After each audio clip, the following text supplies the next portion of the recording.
go sharing.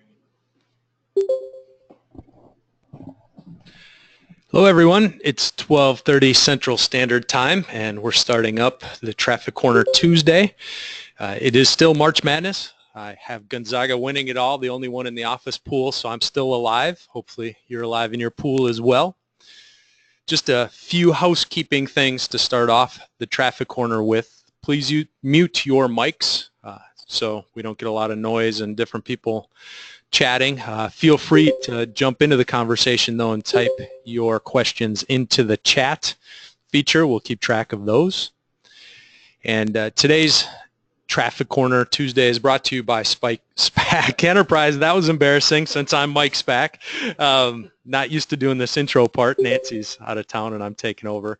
SPAC Enterprise, as most of you know, we have a consulting arm, SPAC Consulting. We sell traffic counting equipment at Counting Cars. We do data collection at Traffic Data Inc.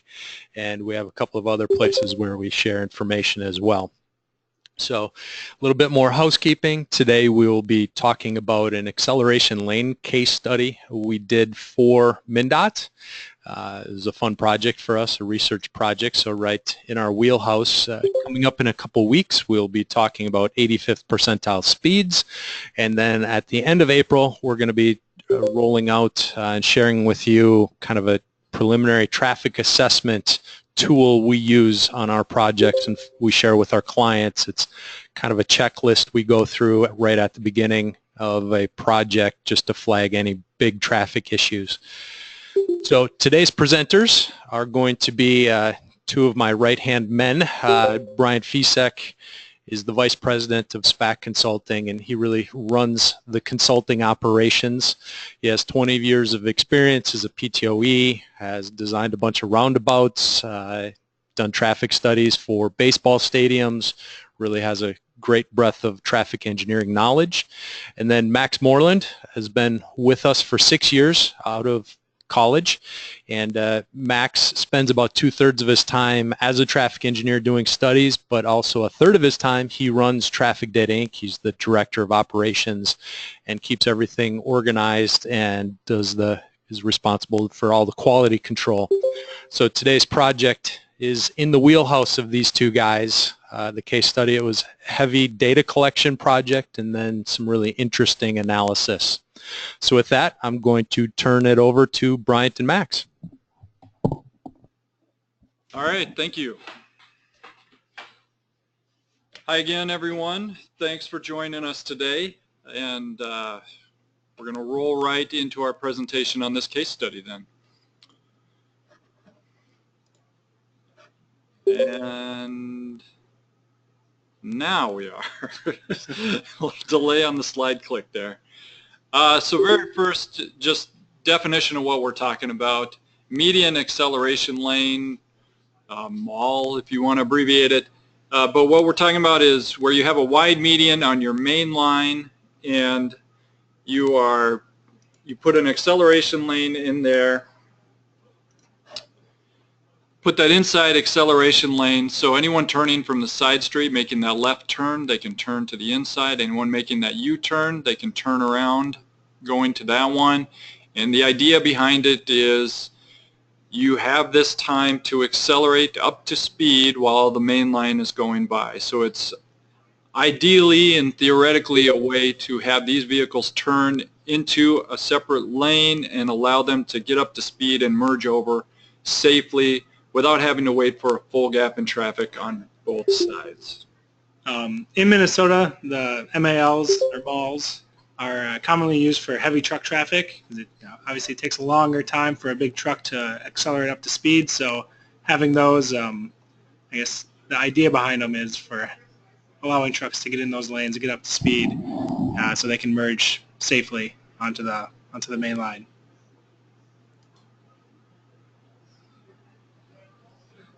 So then, I guess the purpose of the study was to answer a few different key questions we had.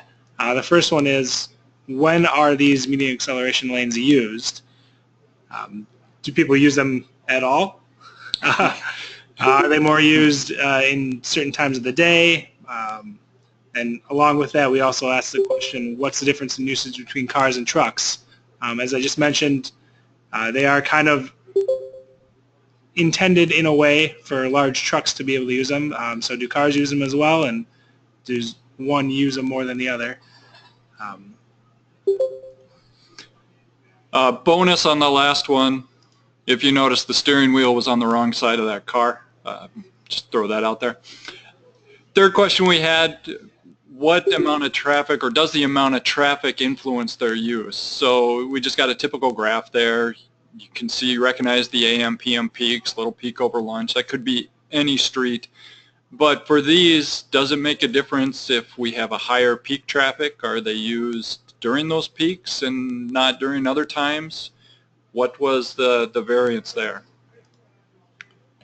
And then finally, as we look at crash records for our sites, do they show an improvement from a before and after standpoint of we put them in and it helped out, we were able to improve that safety, or saw less crashes than the before time, or less compared to similar sites? So those are the 4 key questions for our study, what we were looking at, really what we were trying to find and figure out. So I think if you look at all those, you really boil down to, are we getting our money's worth out of these lanes? Is it worth putting them in, or are they not doing what we think they're doing? So I said at the beginning, they theoretically help safety, they theoretically help operations, and so that's what these key questions are trying to get to is, are we helping the situation out, and are we getting our money's worth? So we looked at 12 different locations around Minnesota. Just kind of click through and kind of show you where they're located. They're kind of a mix of locations. A, B, and C are near St. Cloud, which is a medium-sized city. E and F are right in the metro area. And then the other ones are kind of spread out in more rural areas. So we got a mix of higher volume roads near the metro, some medium volume roads, and then some lower volume roads. All of these were 4-lane highways with wide medians to accommodate the median acceleration lane. Speed limits on the main lines are 55 to 60 miles an hour. The median acceleration lanes at all these spots were about 1,000 feet in length, and most of them had been in operation for at least a few years.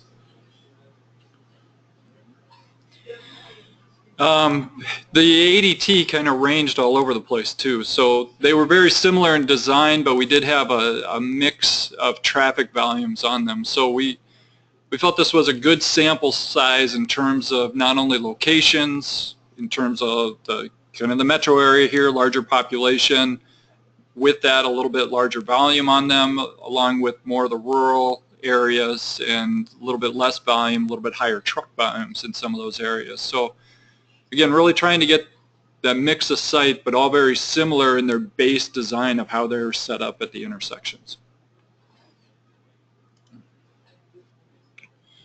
All right, so moving on to how we did this. So we have these long acceleration lanes. We need to figure out how to collect all this volume to answer our questions. So we had a little bit of internal talking about this one. This was proposed. It was thrown at us from MnDOT, and they basically threw out, this is what we want to do. How could you get that done? So we had, like I said, a lot of internal talking about what's the best way to get this done, what's the best way to capture all the data we want. So what we settled on was first getting the mainline volume. Just on the mainline, that traffic volume was available from MnDOT. So we didn't have to collect that volume. They provided it to us. They had recent counts that worked for what we needed. So then we looked at what we need on the side street. We decided we'd put tube counters out there. Nice picture of Max there. This is not at one of the sites, but it is representative of just putting that tube counters down on the side streets, and that was to gather all that traffic volume. We got it by 15-minute period, or we had it by any period we wanted. Yep. We kind of broke it down in hourly periods. We collected it for a whole week, so we had 7 days of data on each of the side streets. And we get volume, speed, and classification data with those tubes. Yep, so collecting all that data on the side street. And then the next portion was setting up cameras. Nice shot of Max setting up a camera again. In this case, we had our first one kind of in the corner, pairing across from the acceleration lane, being able to capture those movements so we could specifically count how many people turned left, how many people took the U-turn. So that was a big part of it. Is we had the total volume on the sides and we had that classification, but now with the cameras we were able to go in, look at the left turns, look at the U-turns, and specifically count each of those separately, divide them into the trucks, passenger cars. We also looked for farm vehicles just to see if there was some differences there. And then we set up another camera at the end of the acceleration lane. So we told you the length of this lane is about 1,000 feet. So set up the camera here, and what this allowed us to do is really look at the camera, look at the operations, and provide a binary choice as we counted them. So as a person took a left turn from this side street, it was very basic. We marked it down. What type of vehicle was it? Passenger car, truck, farm vehicle. And did they turn into the acceleration lane or did they turn into the main line? So very easy to keep track of, very quickly, you can quickly identify that and move through the video pretty quick. For the second camera, we had it pointed at the end, and again we set that up as a binary choice. Was the vehicle in the acceleration lane, did they follow it to the end, or did we see them merge out before? So that allowed us to not only get the number of people who had the opportunity to use this lane, but then figure out where they turned in and did they use the whole lane or not. So we thought it was a pretty good way to capture that data, capture really the key points that we needed without having to do multiple camera setups all over the place, without having to capture all the traffic through the intersection. We had the tube counts, we had that data from MnDOT. So it was really trying to look at it, how can we capture as many sites as we want as economically as possible, keep the cost of the project down, but still get all the data we need to review and make some good analysis and conclusions from it. Yeah, and these cameras were also out for a week along with the tube counters. So a week at 12 locations, there was a lot of data there. So yeah. we were trying to figure out how can we get just the right amount of data. I know there are ways you could do where you get a ton more, track individual vehicles from A to B, but we thought this was a pretty good approach. And we did have that set up for a week too, and it was mainly just to see, again, as we looked at the differences, is there a difference between weekday, weekend, as that volume goes up and down? So grabbing it for the full week allowed us to look at all the different days, average that information all out, see if there were discrepancies on one day or another, and like Max just said, lots of data. So since we had all of our stuff out for a week, we did run into a few issues. Having kind of our portable equipment out for such long periods of time, we ran into some bad weather here and there. One time it snowed. We had some high winds that would shake the cameras around. And then we had one that made me jump when I saw it. A bird attacked one of our cameras just hours after it was set up. So we lost the whole week of data there and had to go reset it. But yeah, I was scrolling through this video and then this bird comes flying in and I jumped out of my chair. So that was fun. Yeah. One thing that was nice though is we did have those problems with the weather and the birds, but no vandalism. So we pretty much got through. Nobody came out and cut our tubes. Nobody pulled the camera down or anything like that. So while we did have some problems, it was nice that at least people weren't being horrible to us, just nature. Yeah, even though we had to reset, we still got all of our equipment back at the end of the project. So with all that and wanting to capture everything on the same time, obviously we wanted the tube data with the cameras, we wanted all that to sync up.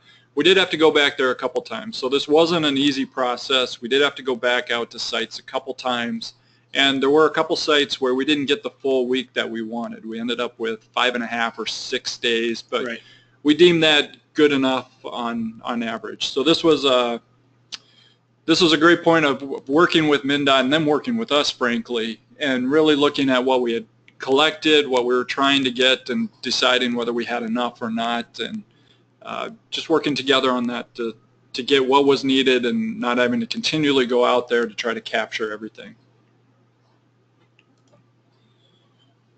So that brings us to the results.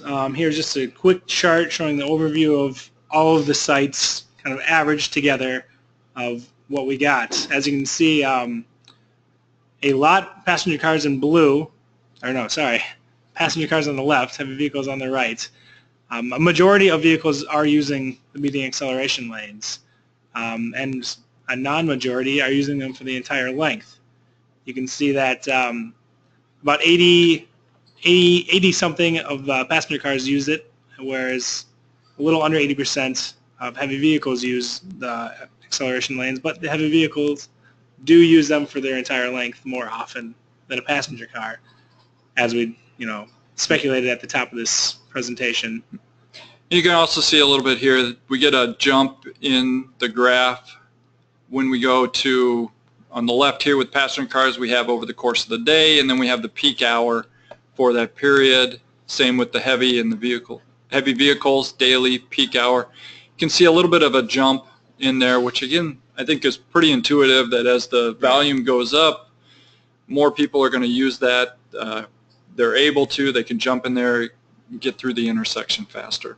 Yeah, as we mentioned, some of these sites are in kind of rural locations, so at 11 a.m. in the middle of kind of nowhere, I don't want to say nowhere because it's somewhere, but in somewhere rural, turning into the median acceleration lane when there's no one on the main line, take it or leave it. Again, this was a summary for everything there. Just some more results here. We did some charts like this where just looking at, here's all our different sites along the bottom. We had those 12 different sites. You can see how we graph it between them, what's being used. Heavy vehicles in orange or yellow again, passenger cars in blue, and just looking at those percentages, how they bounce around at the different sites. Kind of the previous one was the average. This expands that and says this is what's going on over the course or at each individual site. And we've got again that daily and that side street peak hour there. So a couple different ways to look at it. Again, these are averages over the course of that entire week. So we're just showing you a little bit of a glimpse of the charts that you can put together here. This would be a statistician's dream with all the data we collected. And Max was the one who poured through all that and really tried to nail down these different things, pulling out different percentages, looking at a Monday versus a Tuesday or a Saturday, Sunday, kind of making all those different comparisons and trying to figure out, based on what we're looking at, what does all this boil down to? What does it mean? So that leads us right into kind of our analysis, pulling all that data back, what we were looking at. As we just said, most of the vehicles use the acceleration lane. So that was kind of a good finding. Just, hey, people are using them. Yeah. We're not putting the pavement down there for nothing. It's getting used. Yep. More cars using it compared to heavy vehicles. This was interesting because, as we said at the beginning, these are intended for heavy vehicles, or at least that was part of the reason why they were put in the first place. So just an interesting note that more passenger cars are using them percentage-wise compared to heavy vehicles. Most, as we saw in the charts, most vehicles do not use the entire length of the median acceleration lane, but comparing heavy vehicles to passenger cars, more heavy vehicles do use them, as you would kind of anticipate. During the peak hours, as Brian mentioned just a few minutes ago, the median acceleration lane usage is higher than over the course of the day, as to be expected with higher volumes on the main line. It's a lot easier to turn into an empty lane. We also kind of charted the mainline ADTs versus the MLL usage, and it was kind of all over the map, a big scatter. So there wasn't a real strong correlation between the two. Intuitively, we'd think if there's a higher ADT on the main line that more people would use the median acceleration lane, but that turned out to not be the case, at least statistically. was based a little bit more on the side street ADT and the peak hour volume. So we saw with the peak hour volume that usage went up, but just overall looking at the daily volumes, that wasn't a good predictor of usage based on each of the sites. So if one had 10,000 vehicles a day compared to 15,000, we couldn't make an accurate prediction that way. Right. Now, one thing we didn't talk much about earlier is we did gather crash data. Minnesota has a nice program. We've got crash data for the whole state. We were able to get in there and pull that data out for each location, look at comparative sites, look at a little bit of before history, and there was this couple stats here that the fatal and severe crashes went down, a 50% decrease comparatively to without that acceleration lane. Conversely, the overall crash rate at the sites with the median acceleration lane is about 18% higher than the similar sites without the median acceleration lanes. So it's kind of it's a weird finding as you try to think about it. Just you would think it would help out for both, but there could be some reasons that we need to get into of why that total crash rate went up. Maybe side swipes went up, maybe not understanding the usage, but excuse me, but because they were moving the same way, they were closer to speed together or something, you know, there could have been some reasons for that one went up and one went down. Just a little bit odd finding, not what we would have expected right away. Right. All right, so this is going to be a little bit of a repeat here, but just getting back to those conclusions, coming back to the questions. You know, what did we find from this? Did we answer our questions? And yeah, the acceleration lanes are used by a majority of drivers. They appeared to decrease those fatal severe crashes, although the total went up. Yeah, and MnDOT helped with pulling this crash information. They're still looking at everything and still digging into it. So we don't want to say for sure that this is the median acceleration lane causes more crashes or decreases crashes. They're still kind of digging into those numbers, figuring out what is statistically significant or not. There was a previous study of these done about a decade ago, 12 years ago, somewhere in that range, and we did some comparisons and we found some similar findings in terms of the usage, the percentage of usage, that comparison between the passenger cars and trucks. So it was validation of that earlier study that it's still true today. Noticeably though, it didn't see a market increase. So as we looked at the percentages, could have thought that maybe as people got used to them, that usage went up as they learned more about them, understood what they were for, but didn't see enough of a change to make that conclusion. Let's get through it. And then finally, just more work is needed on them. We need to dig into those crashes a little bit more, really figure out what the statistically significant crashes might be. Is there a correlation between them? And then also, excuse me again, just a follow-up on it too, does it help with capacity? That's one aspect we didn't get into that would be good to follow up with. So those were the basic conclusions. I do see one question here. Let's get to that one real quick. Is there we got a couple questions here. Is there any data showing that an 18% increase in overall crash rate goes down over time? This would assume learning curve. I guess it's possible. We don't have anything offhand in that. We looked at all of these locations we looked at have been out there for a few years. So we looked at data from 2010 2013 to 2015, as well as some of the locations have been out there longer, so we had data from, I think, as far back as 2009. So I guess that's not something we really looked at. Yeah, that was over more time. It was just kind of an aggregate. Yeah. So that's another one, again, getting back to more work needed. That'd be good to separate that out. What do the crashes look like year to year as opposed to over the whole period? That's a good question. Another question, is there a range of ADT on the main line where they are most effective, ADT threshold where it's not recommended?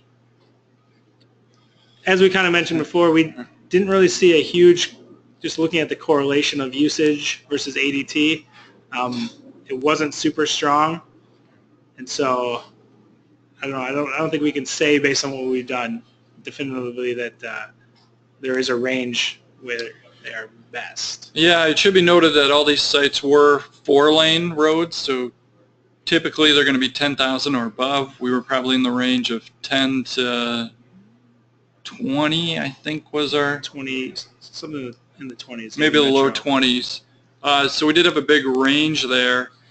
But yeah, I guess as I would look at it, I would say these are useful. They're being used by a majority of people. We do see some safety advantages, like we just looking at the crash. We do need to look at that a little bit more.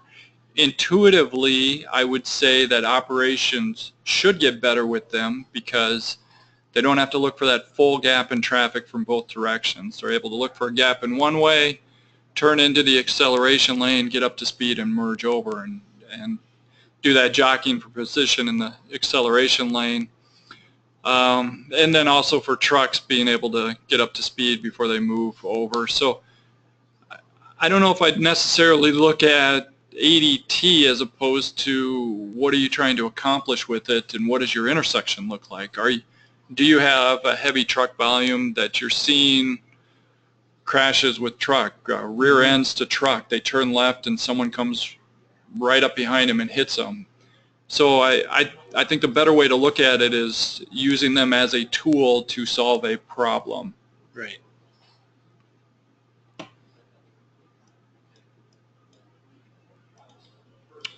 Next question we have is there signage in the median to make drivers aware that it exists?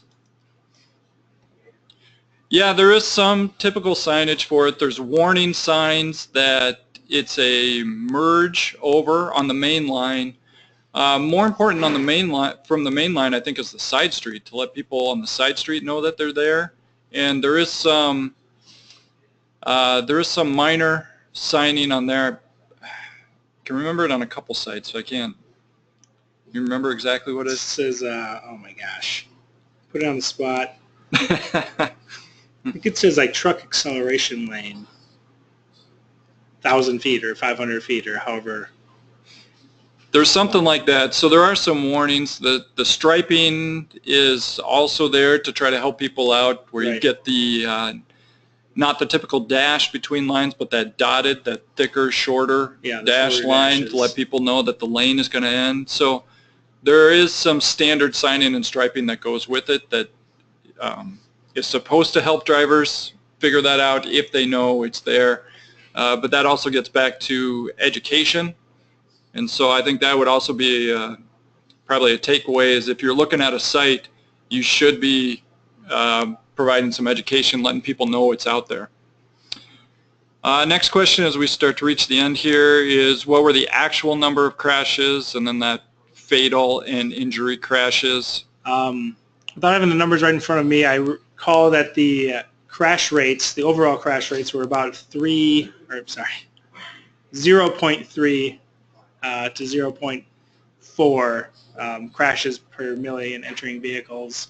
And then the fatal and type A injury, the severe crashes, there was, at all the sites in the past few years, there was only a handful, so 5 or less. And that's why that one's not statistically significant, why we can only say it appears to decrease those crashes, because it's not like we're dealing, thankfully, it's not like we're dealing with tons of these crashes and then we saw a marked decrease.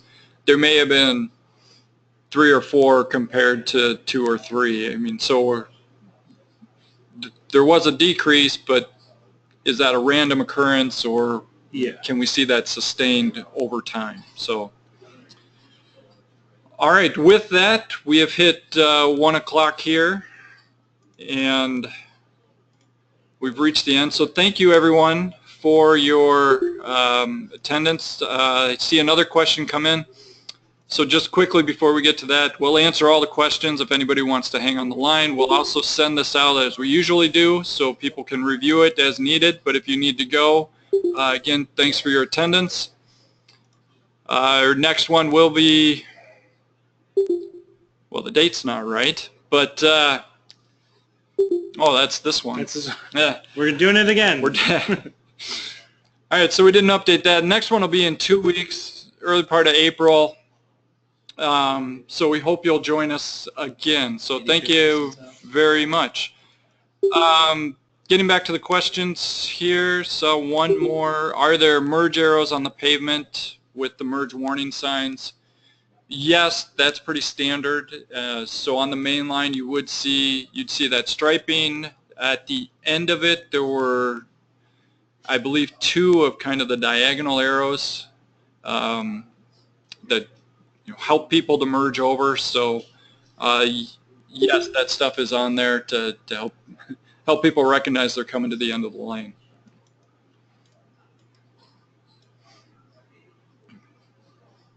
All right, with that, seeing no more questions on there, again, thank you everyone for attending, and we hope to see you again in 2 weeks. Yeah, thanks everyone.